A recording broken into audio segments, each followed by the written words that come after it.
قل من بيده ملكوت كل شيء وهو يجير ولا يجار عليه إن كنتم تعلمون سيقولون لله قل فأنى تسحرون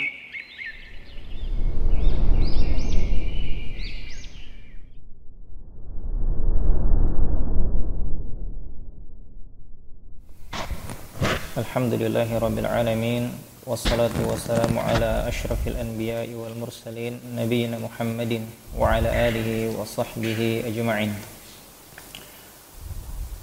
Allahumma fir lana wa li ustadina wa li walidayhi wa li wulati umurina wa li jami'il muslimin. Allahumma inna nas'aluka ilman nafi'ah wa rizqan tayyiban wa amalan mutaqabbala. Allahumma na'udzubika min ilmin la yanfa' wa min qalbin la yakhsha wa min nafsin la tashba' wa min du'ain la yustajabu laha. Amin. Qala asy-Syaikh Al-Hajjawi rahimahullahu ta'ala fi kitabih Zadil Mustaqni' fi ikhtisar al-muqni fi kitab at-taharah wan najasu mataghayyara bi najasatin aw laqaha wa huwa yasir aw infasala an mahalli najasatin qabla zawaliha. Baik, bismillahirrahmanirrahim. Alhamdulillahirabbil alamin wassalatu wassalamu ala sayyidil mursalin wa ala alihi wa sahbihi wa man tabi'ahum bi ihsan ila yaumiddin, amma ba'd. Qala sahibu Zadil Mustaqni' rahimahullah, wan najisu ma taghayyara bi najasatin aw laqaha wa huwa yasir aw infasala an mahalli najasatin qabla zawaliha. Di sini penulis rahimahullah taala setelah menjelaskan tentang air yang tahir, suci namun tidak menyucikan, maka beliau menyebutkan beberapa macam atau kategori air yang najis. Karena dalam umumnya madhab, terutama madhab Hanbali, air terbagi menjadi 3 macam, yaitu air yang tahur, yaitu tahir mutahhir, dan yang kedua air yang tahir saja, tidak menyucikan, dan yang ketiga air yang najis. Pembahasan tentang air yang tahur telah berlalu, begitu pula dengan air yang tahir. Sekarang kita bahas al-ma' an-najis. Berkata rahimahullah, wan najisu ma taghayyara bi najasah. Ini yang pertama. Air najis adalah air yang taghayyara bi najasah, yaitu air yang berubah rasanya, baunya atau warnanya dengan sebab benda najis. Dengan sebab benda najis. Baik najis tersebut, benda najis tersebut sedikit atau banyak. Selama benda atau cairan najis itu mempengaruhi air, maka air ini berubah menjadi air yang najis. Dalam istilah lain yang serupa dengannya yaitu ma' mutanajjis namanya, yaitu air yang terkena, air yang berubah dengan sebab benda najis. Ya, jadi perubahan di air ini yang tadinya suci menyucikan, yang tadinya air mutlak, tapi aromanya berubah atau warnanya berubah atau rasanya berubah disebabkan benda najis, maka dia disebut air najis. Maka air toran misalnya, ketika kita buka keran terus terasa kok ini baunya bau busuk airnya. Kemudian dicek di torannya, ternyata di dalamnya ada bangkai tikus sudah beberapa hari. Nah, maka berarti baunya air ini disebabkan benda najis, yaitu bangkai tikus. Karena tikus bangkainya najis. Adapun tikus ketika masih hidup, maka dia tidak najis.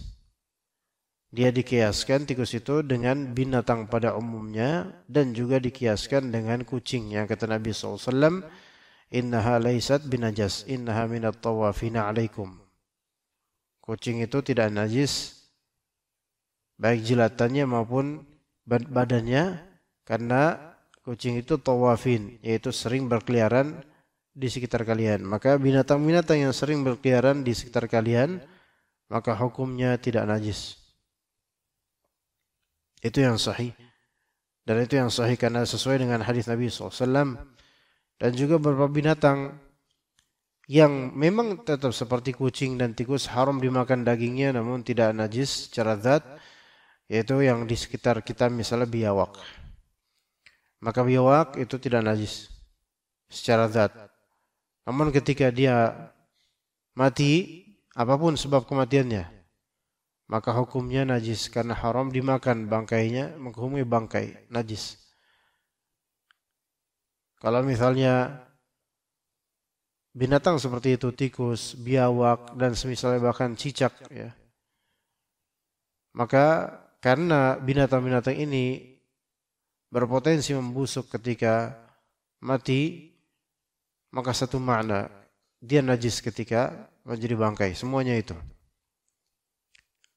Maka cicak yang mati di air atau ember kemudian berpengaruh pada rasa atau bau dari air tersebut, maka air itu menjadi najis.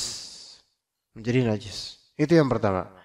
Jadi najis, air najis adalah ma taghayyara binajasah, yaitu yang pertama adalah yang berubah warnanya, baunya, rasanya dengan sebab benda najis. Au yang kedua, laqaha wa huwa yasir, atau air najis adalah air yang bercampur dengan benda najis dan air tersebut dalam keadaan yasir, yaitu sedikit. Sedikit di sini maknanya adalah di bawah 2 qullah. Di bawah 2 qullah. Jadi airnya kena atau bercampur dengan benda najis dan air tersebut kondisinya di bawah 2 qullah. Dan ini pendapat dalam mazhab Hanbali dan juga mazhab Syafi'i, mulaqatun najasah, yaitu terkena dengan benda najis itu melazimkan najisnya air yang dikenakan. Ini pendapat umumnya mazhab Syafi'i dan juga mazhab Hanbali. Apa bedanya dengan yang kasus pertama tadi? Kalau kasus pertama, air berubah dengan sebab benda najis. Ini jelas. Rasanya, baunya atau warnanya. Kasus kedua, mulaqatun najasah wa huwa yasir, yaitu walaupun tidak terjadi perubahan rasa, bau atau warna, namun karena kondisi air ini di bawah 2 qullah, yaitu di bawah 200-an liter, maka hanya bertemu atau bercampurnya ia dengan najis menyebabkan ia menjadi air najis. Ini pendapat dalam mazhab Hanbali dan juga Syafi'i. Dan yang sahih adalah wallahu alam bahwasanya tetap harus dikembalikan ke parameter pertama, yaitu apakah ada perubahan atau tidak. Jadi parameternya bukan air ini di bawah 2 qullah atau di atas 2 qullah. Tapi parameter yang lebih sahih adalah mau dia di bawah 2 qullah kek, mau dia di atas 2 qullah kek. Kalau memang najis tersebut tidak mempengaruhi warna, bau atau rasa, maka hukumnya tetap pada hukum asal air. Hukumnya tetap pada hukum asal air. Misal toren, kita tahu ternyata di situ ada bangkai cicak yang jatuh ke air di toren tersebut. Kemudian kita pun berwudu di keran yang airnya dari toren itu. Dan kita kecapi, rasanya air itu biasa aja, nggak ada rasa baru. Kemudian juga baunya juga nggak ada bau bangkai dan warnanya nggak ada perubahan. Maka yang sahih adalah bahwa air ini tetap dalam kesucian dan mensucikannya. Nah, kemudian bagaimana dengan pendapat mazhab ini? Ada pendapat ijtihad ulama dan yang sahih adalah tidak seperti ini ya hukumnya. Tapi ini ijtihad ulama dan ini hal yang masyhur dalam mazhab Syafi'i dan juga mazhab Hanbali. Ini di antara perkara khilafiyah dan kita mengambil pendapat atau mengikuti pendapat yang menyatakan bahwasanya parameter yang lebih tepat adalah apakah terjadi perubahan atau tidak, terlepas dari banyak atau sedikitnya air. Ya, begitu. Jadi aulaqaha wa huwa yasir, ini kategori kedua dari najis menurut mazhab Hanbali. Namun pendapat yang lebih kita ikuti adalah bahwasanya ini tidak menjadi najis. Ya. Jadi dalam mazhab Hanbali di mana bimujarrad al-mulaqat, walaupun cuma nempel dengan benda najis itu langsung najis gitu loh. Walaupun jarian, walaupun air tersebut mengalir. Jadi air mengalir selama di bawah 2 qullah kuantitinya, maka air ini dianggap najis gitu. Dianggap najis, ya. Namun sekali lagi yang lebih sahih apa? Yang lebih sahih adalah tidak najis sampai antum tahu bahwasannya air itu tercemari aromanya, baunya atau rasanya. Ya gitu. Aromanya aroma dengan bau sama ya. Aromanya, warnanya dan rasanya. Kemudian au in fasala an mahalli najasatin qabla zawaliha. Kategori ketiga di dalam mazhab ini dari yaitu air yang najis adalah air yang infasala, terpisah, an mahalli najasatin qabla zawaliha, terpisah dari tempat yang najis, terpisah dari bagian atau benda atau tempat yang najis sebelum hilangnya najis itu. Sebelum hilangnya najis itu. Bagaimana gambarannya? Ya, air najis diantaranya adalah yang ketiga ini, dan ini sahih, yaitu air yang terpisah dari benda atau tempat najis sebelum hilangnya najis itu dari benda atau tempat itu. Jadi ada benda atau tempat yang najis, terus antum pengen cuci benda itu. Nah, selama najis itu belum hilang dari benda itu, maka air yang terpisah dari tempat najis itu dihukumi najis. Paham maksudnya? Anak kasih contoh, ikhwan. Kita itu kalau misalnya cuci baju ya, dan baju ini terkena najis, mungkin kencing anak atau lainnya, maka kemudian antum mencucinya, kan direndam dengan apa? Air deterjen. Direndam dengan air deterjen, ya. Nah, namanya direndam dengan air deterjen dalam mazhab ini, ya, maka air tersebut menjadi najis. Air tersebut menjadi najis. Paham ya berarti? Gimana, bisa dipahami enggak, ikhwan? Dari kaidah mazhab adalah, dan mazhab Syafi'i juga begini, yaitu ketika benda najis bercampur dengan air di bawah 2 qullah, maka air tersebut menjadi najis. Paham? Kalau kita pakai kaidah ini, sebenarnya banyak hal di masa modern ini yang akan jadi sulit. Di antaranya adalah antum mencuci barang yang terkena najis seperti baju, sepatu dan semisalnya. Baju terutama antum rendam. Ya. Dan di baju itu ada benda najis, kencing anak dan semisalnya. Dan antum rendam itu barang dengan apa? Baju-baju lain, baju istri antum, baju anak antum, baju antum. Maka kaidah mazhab ini menjadikan apa? Berarti apa? Semua pakaian antum itu terkena najis. Paham enggak di sini? Karena air walaupun pakai deterjen, air tersebut yang tercampur pada benda yaitu kencing anak antum di baju antum yang masuk situ, ya otomatis kan di bawah 2 qullah. Ya.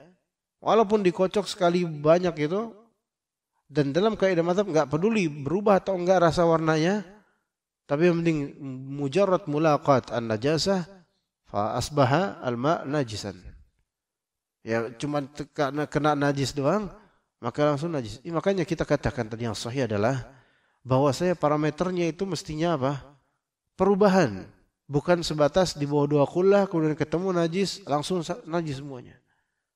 Dan ini seperti kurang adil jemaah. Iya. Itu satu hal ya. Satu hal tentang masalah kita mencuci baju atau pakaian dengan air di bawah 2 qullah dan terkena najis. Sisi lain, anggap pakaian antum ya terkena najis, oke, kemudian enggak ada pakaian lainnya. Enggak ada pakaian lainnya. Dalam mazhab Syafi'i dan mazhab Hanbali, menghilangkan najis itu disyaratkan dengan ma' tahur, air yang suci menyucikan. Ini juga yang sebenarnya tidak dipraktekkan, tidak dianggap di dunia modern ini. Namun banyak dari para penuntut ilmu, bahkan ulamanya tidak mempermasalahkan, padahal kaidah mazhab mereka itu membatalkannya. Gini, dalam mazhab Syafi'i dan mazhab Hanbali,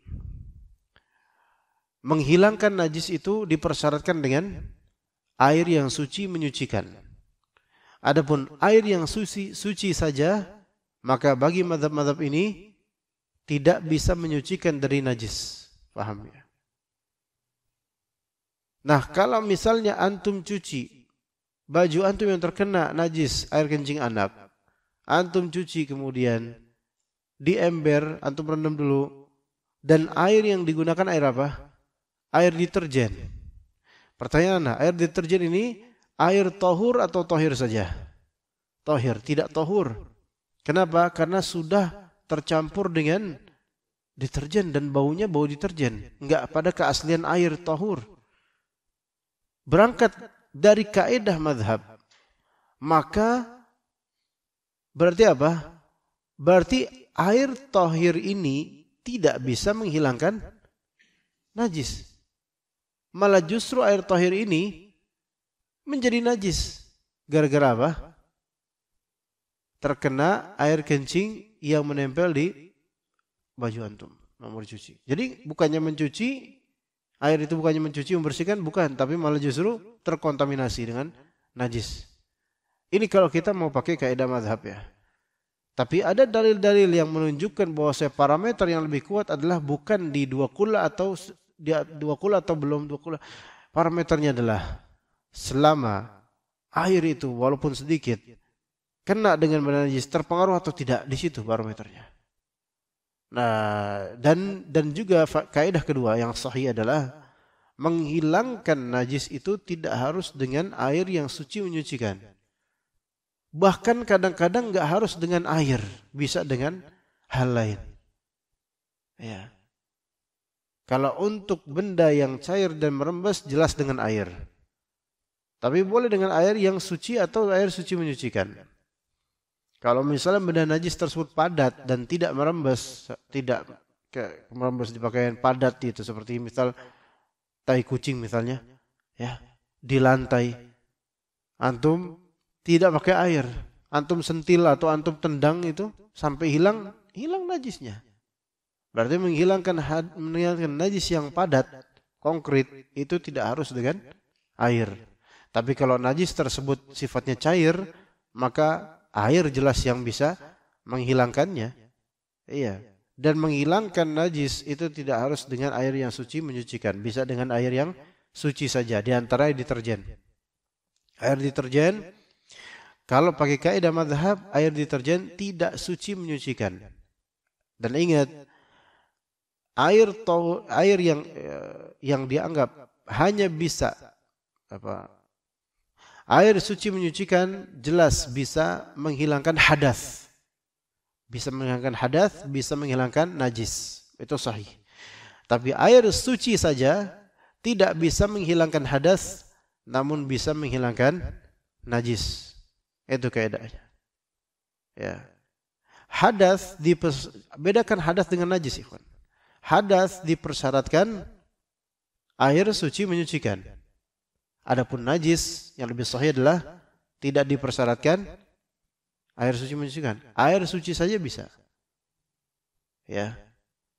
Antum misalnya pakai pel. Pakai super pel enggak? Pakai super pel. Enggak. Nah kemudian ini ada kencing anak misalnya di lantai. Terus kemudian antum pel dengan super pel. Hilang nggak najisnya? Hilang najisnya. Tapi kalau pakai kaidah mazhab, nggak hilang najisnya. Kenapa? Karena antum membersihkan najis dengan air yang suci saja, bukan air suci menyucikan. Ya, begitu. Jadi kembali kita tadi parameternya adalah berubah atau tidak airnya itu. Ya. Nah, ini kembali ke yang ketiga di sini. Infasala an mahalli najasatin qabla zawaliha. Yaitu terpisah dari tempat najis sebelum hilangnya najis itu. Maka itu dihukumi oleh mazhab itu najis dan itu lebih ihtiyat, lebih hati-hati. Ya. Yaitu seperti misalnya lebih hati-hati walaupun tidak mutlak benar tapi lebih hati-hati. Tadi misalnya, oke lah antum nggak pakai deterjen, antum mencuci baju yang terkena najis, anak ini najis kencing anak, antum rendam di air suci menyucikan, ya, otomatis ini airnya apa? Ini ya najis ya, jadi najis dalam mazhab ya. Taib, mungkin bukan itu sekarang. Antum nyuci sendal. Nyuci sendal, oke? Nyuci sendal. Dan sendal ini terkena tai kucing bagian bawahnya. Antum cuci dengan cara antum siram dengan gayung dan air gayung, ini sendal antum siram gini. Ser gitu. Airnya kan kena dengan najis-najis ini. Kemudian terpisahlah air tersebut, ya, namanya digayungi gini. Air kemudian terpisah. Maka air-air bekas ini semua dianggap sebagai najis dalam mazhab. Sebagai kehati-hatian juga. Kenapa? Kembali ke kaidah tadi yaitu mulaqat an-najasah. Nempel atau ketemu dengan najis maka melazimkan airnya menjadi najis. Walaupun ini kaidah yang kurang tepat. Namun sebagai ihtiyat dan juga antum akan menganggap bahwasannya air ini ya enggak layak lah kemudian dipakai kan. Karena apa? Ya karena kan bekas nyuci benda najis. Jadi infasala an najasatin an mahalli najasatin qabla zawali najasah. Yaitu terpisah dari tempat najis sebelum hilangnya najis itu. Masih ada najis. Kecuali kalau najis itu dikerik hilang, kita gidiin airnya, maka airnya tetap dalam keasliannya. Karena tidak terkontaminasi atau tidak terkena dengan najis. Ya. Jadi kalau misalnya nanti mendengar faedah di majelis lain misalnya, terutama majelis-majelis fikih Syafi'i yang menyatakan kaidah-kaidah ini, antum enggak heran. Ya, tapi antum bisa melihat di kenyataan bahwasanya antara kenyataan dengan kaidah-kaidah yang disebutkan dalam beberapa mazhab itu berbenturan. Berbenturan. Ya. Seperti mencuci tadi, mencuci dengan air deterjen, ya kan? Itu kan enggak mensucikan bagi mazhab Syafi'i maupun Hanbali. Enggak mensucikan.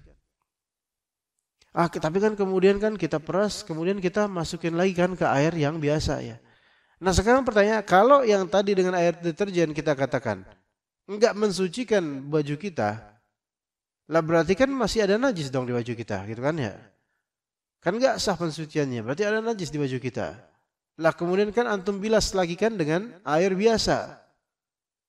Otomatis air biasa, air tahur ya, itu memang mensucikan. Tetapi air tahur ini berapa banyak coba? 1 ember doang, nggak sampai 2 kullah, cuman paling 5-10 liter gitu. Itu baju yang tadinya kena ada najisnya, kemudian dicuci pakai air deterjen dan nggak sah menurut mazhab Syafi'i atau Hanbali, nggak sah pensuciannya. Berarti kemudian dimasukkan ke dalam ember yang di dalamnya air suci menyucikan di bawah 2 kullah, di bawah 200-an liter. Nah, kaidah mazhabnya juga air yang qalil di bawah 200 liter kalau terkena benda najis maka apa?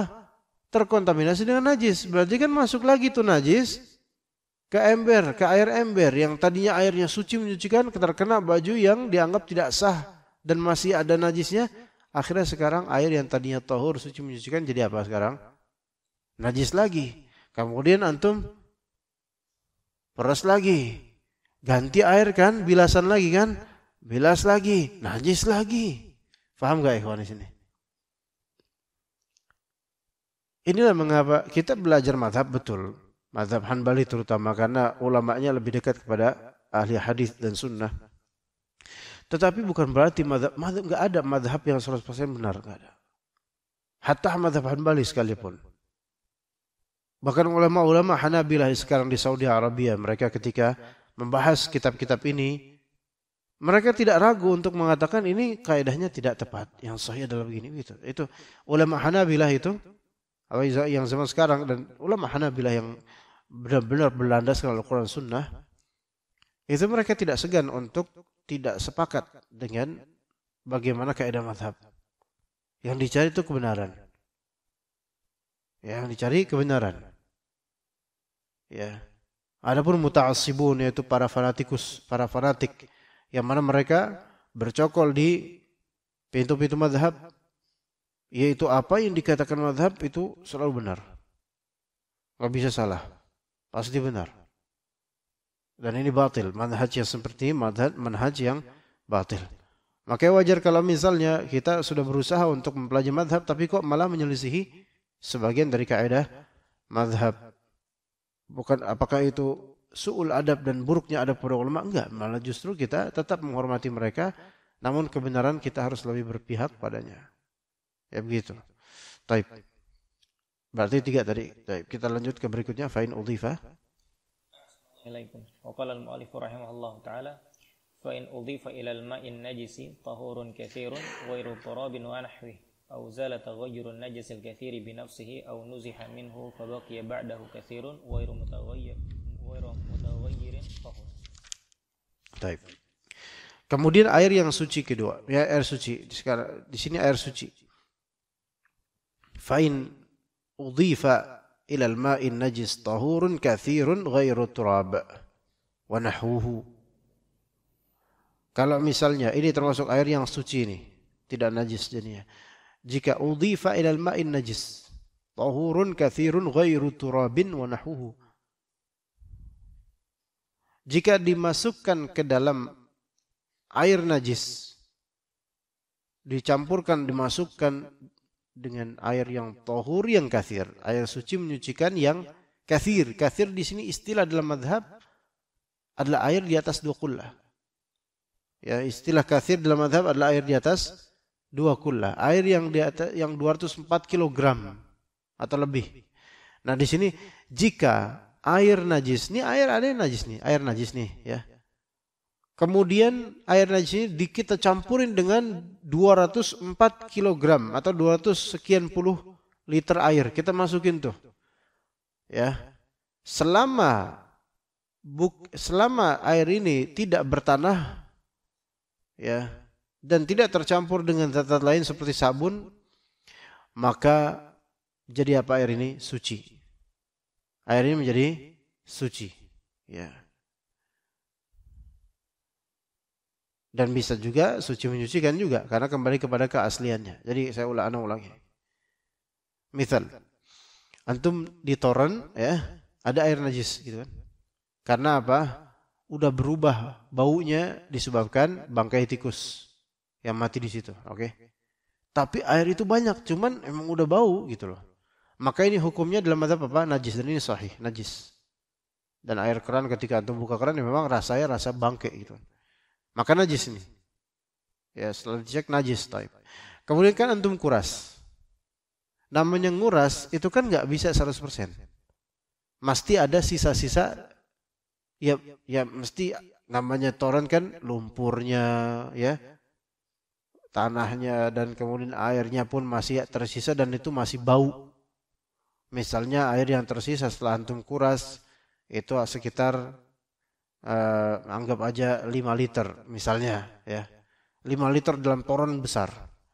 Itu 5 liter itu isinya kotoran, air, bau gitu kan, dan tikusnya sudah dibuang. Tapi air yang tersisa hukumnya apa? Najis enggak? Jelas najis karena baunya bau bangkai. Maka kemudian antum isilah dengan apa? Dengan air, baik pakai alat apa namanya? Ya air apa sih namanya air? jet pump atau misalnya, ya, masuklah itu kan air. Dan kuantiti untuk toren itu sekitar 300 liter. Berarti di atas 2 kullah. Antum penuhin itu. Pertanyaannya sekarang, apakah air itu sekarang menjadi suci menyucikan? Iya, menjadi suci menyucikan. Ini masuk ke sini. Fa in udhifa ilal ma'in najis tahurun katsir. Jika dilarutkan, dimasukkan ke dalam air najis, air yang suci menyucikan dan jumlahnya banyak di atas 204 kilogram, maka dia menjadi air yang suci lagi. Itu ya. Itu satu case, satu kasus. Au zala taghayyuru an-najisi al-katsira binafsihi. Al-katsira di sini apa? Al-katsiri ya. Zala taghayyuru an-najisil katsiri binafsihi. Ini kembali kepada najis. Atau hilang perubahan najis yang banyak itu hilang dengan sendirinya. Hilang dengan sendirinya. Perubahan tersebut maksudnya gini, air kan tadinya suci menyucikan. Namun air ini berubah aromanya disebabkan nempel dengan bangkai. Nah, nempel dengan bangkai. Terus kita hilangkan bangkainya. Tapi kita tidak membersihkan airnya. Airnya tetap kayak bau gitu. Nah, sampai beberapa hari didiamkan, qadarullah, baunya hilang di air itu. Rasa bangkainya juga hilang. Maka apa? Air itu menjadi suci lagi. Karena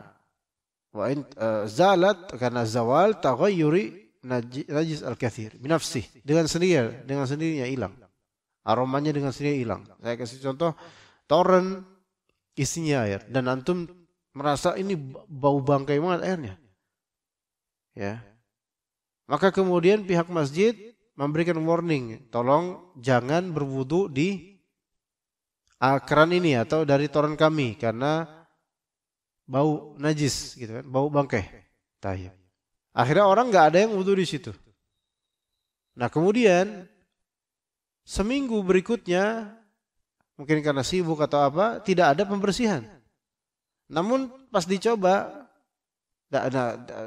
tapi hanya pas dilihat emang ada tikus terus dibuang tikusnya. Tapi nggak dibersihkan tuh air, dibiarin gitu aja. Seminggu kemudian kan udah nggak ada tuh bangkainya di itu. Maka dibukalah keran, dicoba, loh kok berubah ya? Tidak bau lagi, kayak air biasa. Maka apa hukumnya ini airnya? Suci menyucikan, kembali kepada keasliannya. Karena perubahan busuknya itu telah hilang. Maka sehilangnya perubahan busuk itu kembali ke new normal. Jadi baik lagi, bagus lagi, boleh lagi dipakai untuk bersuci. Au nuziha minhu fabaqiya ba'dahu katsirun ghairu mutaghayyirin, atau nuziha minhu, atau benda najis tersebut, ya, benda najis tersebut itu dihilangkan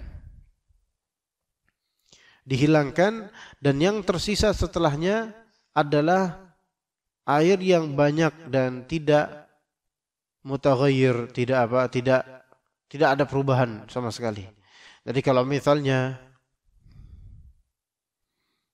ya di toren atau di bak yang besar misalnya, ya ada bagian dari air di bak yang besar itu, ya bagian yang ini kan bagian besar bisa aja lebih dari 2 kullah, namun di pinggirannya ada bangkai tikus dan air yang di dekat pinggiran itu, di dekat bangkai tikus itu otomatis terpengaruh di bekas bangkai tikus, terpengaruh dengan rasanya atau ya baunya juga kan airnya.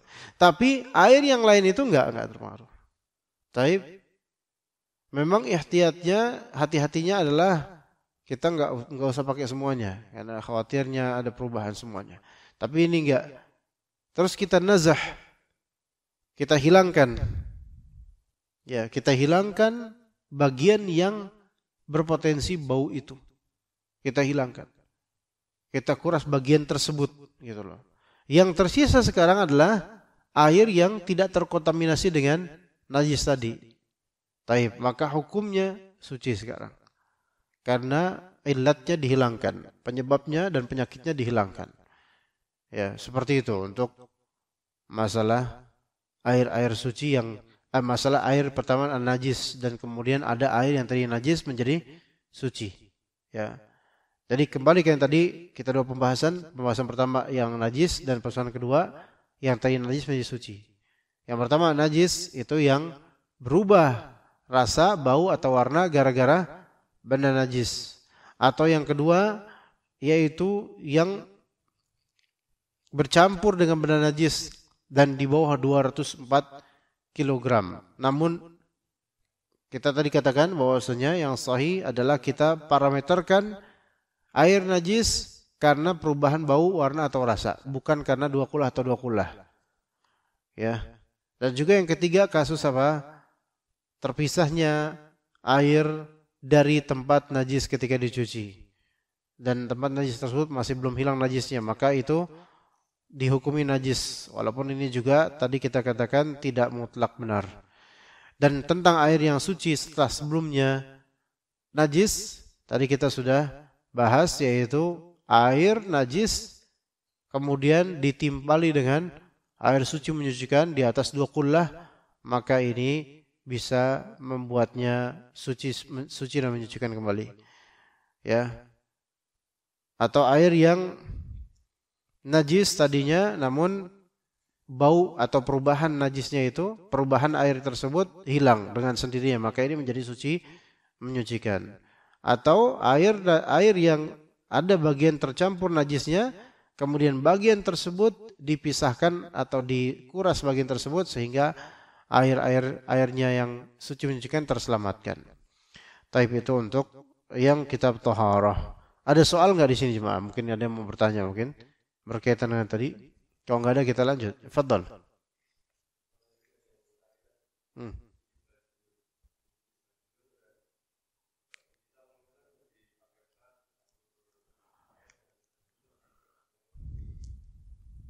Di beras. Ya 2, 3.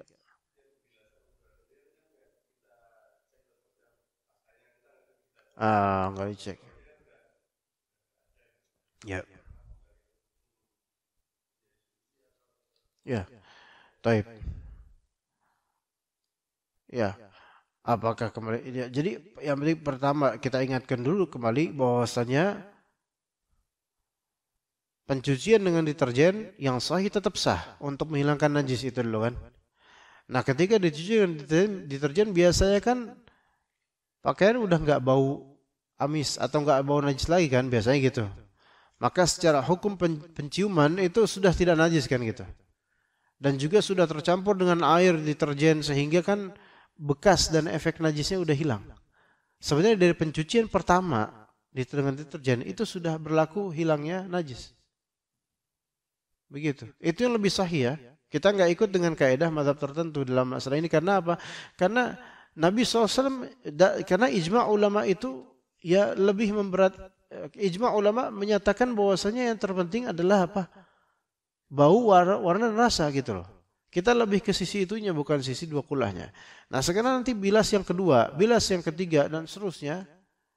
Kita itu membilaskan bukan karena najisnya, bukan. Tapi karena busanya. Ini enggak? Coba sekarang kita rata-rata ketika nyuci, baik dibilas kita bilas sendiri dengan manual atau dengan alat elektronik misalnya, rata-rata yang kita pikirkan itu dalam rangka menghilangkan najis atau dalam rangka supaya yang enggak ngelekep banget gitu kan. Harus dibilas kan biar enggak zat-zat busa dan deterjennya itu terlalu lekat gitu. Kan itu biasanya kita. Maka semua itu sebenarnya suci. Sah, nggak perlu antum rasain lagi udah. Antum jilat tadi misalnya rasanya nggak ada rasa, nggak bakal ada rasa najis karena udah pakai deterjen atau air sabun. Ya begitu ya. Ya benar menjawab itu insyaallah. Oke. Kalau tidak ada kita mau ke kitab Ar-Raud Al-Murbi' di masalah jual beli.